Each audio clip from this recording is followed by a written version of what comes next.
and welcome back to my channel. If you're new here, my name is Sara. I have a toddler son named Suleiman and a newborn baby named Ishaq. Today I'm going to be talking to you guys about baby Izzy's 1-month-old baby update, and I'm going to be talking about his development, some milestones, things that have been happening this month, breastfeeding, diapers, anything in general related to this month of his life. I'll be doing these monthly from now on, so if you like these types of videos, please be sure to hit up the like, comment what you'd like to see or hear more of in the next update, and I'll be sure to write back to you guys. Without further ado, let's get into the video. So at 1 month old, baby Ishaq weighs about 9.7 pounds. He was born around 6.4 pounds, so he's gained a little over 3 pounds over the course of this month, which is very good. I'm very happy about that. And at this current point in his life, he is sleeping about 4 to 5 hour stretches at night, which is quite great. I'm going to be talking to you guys more about infant sleep in an upcoming video. If you'd like to hear more about how to get your baby these sleep long stretches, I'll be posting a video of how I do that with this little guy. And I also did it with my last. He also is currently dealing with some silent reflux. He had full reflux in the first 2 weeks. He was projectile vomiting. He just had a lot of spit up. And I recognized the symptoms of reflux immediately because my firstborn son also had it, and he had it for 18 months. And I did speak it over at his 2-week checkup with his doctor. And of course, he started me immediately through the process of an elimination diet. Usually when your baby has reflux, they start off with a diet if you're breastfeeding. And if you're formula feeding, then they'll encourage you to change formulas, usually to a soy-based formula. And then if that's not working, they'll go to a gentle formula like Alimentum or Nutrigen. If you're breastfeeding, usually they'll start you off by cutting off dairy. I don't like having a restrictive diet because I am an intuitive eater. So it's very counterproductive for me to have a restriction in my diet. But if you guys want me to talk more about that or share what I'm eating, because I did find good alternatives the first time with Suleiman, because for 14 months, I was dairy free. So I am dairy free currently, and we're gonna give it a month to see if it clears his system and my system. That is how long it takes to see the full effect of cutting out anything from your diet. It's not the lactose, it is the protein, it's casein or whey. So if you're dealing with this, going lactose free is not gonna do it. You're gonna have to cut out dairy entirely, especially if your doctor advised you to do this. Going forward from that, we'll see how he does in a month, but if he is still reacting, then the next cut will be soy, which I also did with Suleiman, and then the next cut after that is eggs. So I hope it's just dairy. So far, I have seen a difference in Ishaq. He has not been having those full projectile vomits that he had originally. Right now, it seems like it's just in his throat. So we'll give it another week or two and see if that also calms down. To combat the reflux, I've also started to give probiotics by recommendation of his doctor. I found a good alternative to BioGaia, which is a probiotic. This is just a different brand. It's Jamieson. It's half the price and it's working very well for us. Because I'm breastfeeding, I'm also giving vitamin D3, which is now prescribed at the hospital, which I thought was pretty great because that means it's covered for us, at least in Canada. If you'd like me to talk more about reflux and what I'm doing to manage that, let me know in the comments and I'll maybe make an entire video about that, because I feel with 18 months of experience with my son's reflux, my first son, and now going forward with Ishaq's reflux, I have a pretty good handle of how to deal with it. Let's move on. At 1 month, he is sleeping, as I said, longer stretches, and I like to use a swaddle. I know this is a topic that some people either is controversial for whatever reason. I follow Dr. Harvey Karp's 5 S's of sleep, and I think swaddling is definitely the most important S of the 5 S's. So I use the Swaddle Me brand, this one here. It's a zipper, it's perfect, it's tight, so it's not gonna fall off of him when he's sleeping, which would pose a hazard. And it zips from under and from the top, so I can do diaper changes without any problems. Another thing that I wanted to talk about in the 1 month update were diapers. With my first, I used Huggies because Suleiman reacted to Pampers. He had a really bad diaper rash. This time I am using Pampers because they tend to be working really well for Ishaq. He hasn't reacted to them the same way that Suleiman did, and he has had no blowouts. So every baby is truly different, which is why I don't recommend a diaper stockpile before having your baby. You don't know which diaper is going to work for your baby. My first used Huggies, my second seems to be using Pampers. So he's in the Baby Dry by Pampers. He hasn't had no blowouts, and I really like them. I think they're working quite well for him. Baby Izzy is usually awake for about 45 minutes to an hour and a half maximum now that he's a month old. During his wake time, we practice a lot of tummy time, and tummy time is very important. I usually do it on my chest. That's how I started off in the first 2 weeks. And then after that, when I would change his diaper, I would just quickly turn him over and let him do a bit of tummy time on the diaper change mat. And now he does it on his play mat on the floor, and he's able to turn his head, and even he just started now rolling. So I will show you guys a couple clips of that. And he's trying to roll over. Go, go. You can do this. You can do this. Yeah!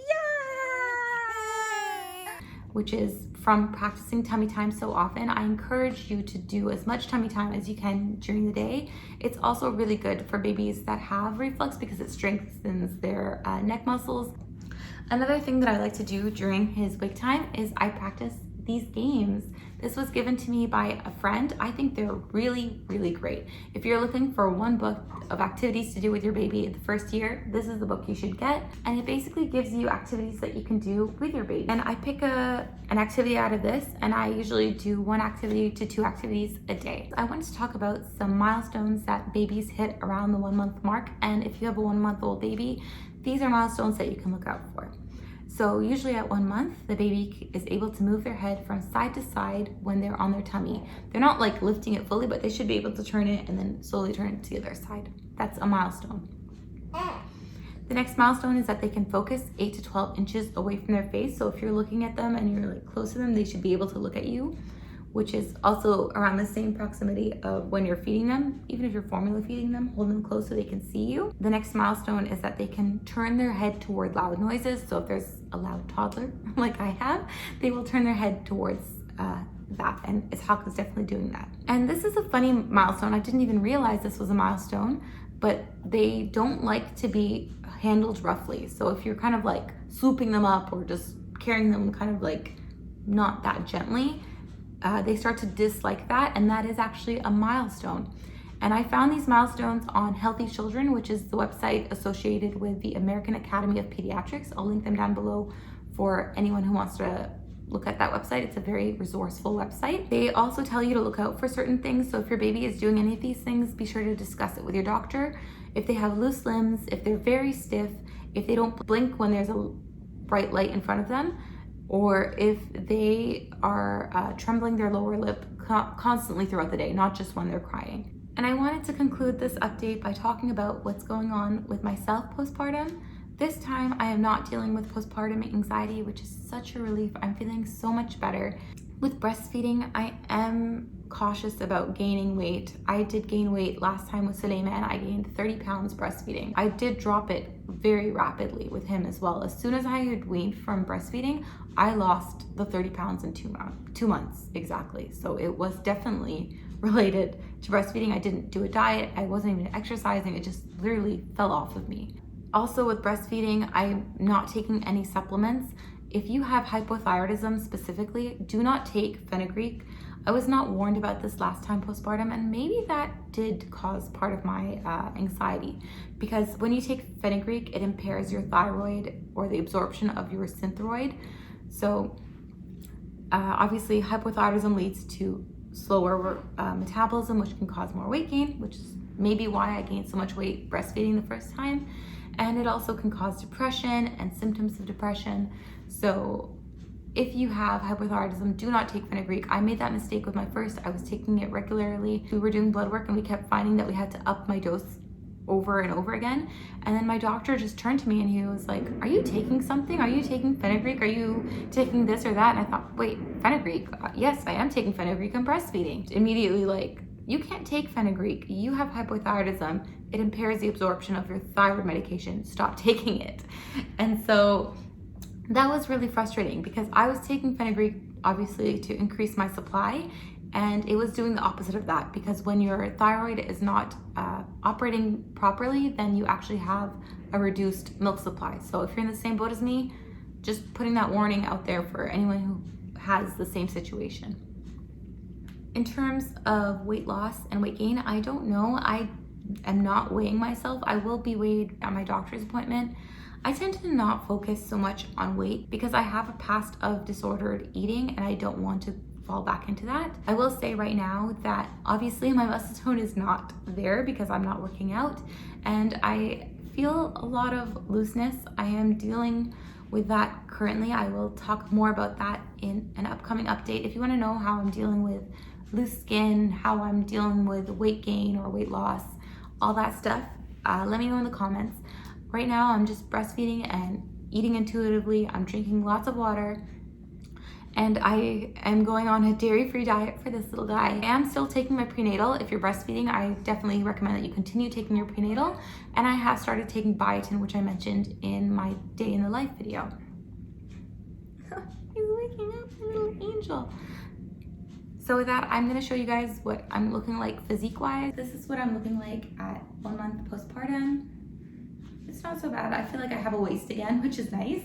I do still have, obviously, a bit of a mom tum, and I'm expecting that's gonna stay for quite a while. But I know that with physiotherapy, I can work on that as far as diastasis recti is concerned. I have not been given the go-ahead yet because I haven't seen my doctor yet. Obviously, it hasn't been 6 weeks, but I'll give you an update about that in the next one. Yeah, and with that, I think we'll call it a video. If you guys like these types of videos, please be sure that you hit up the like, subscribe for more content, and until then, I'll see you guys next time. Bye-bye.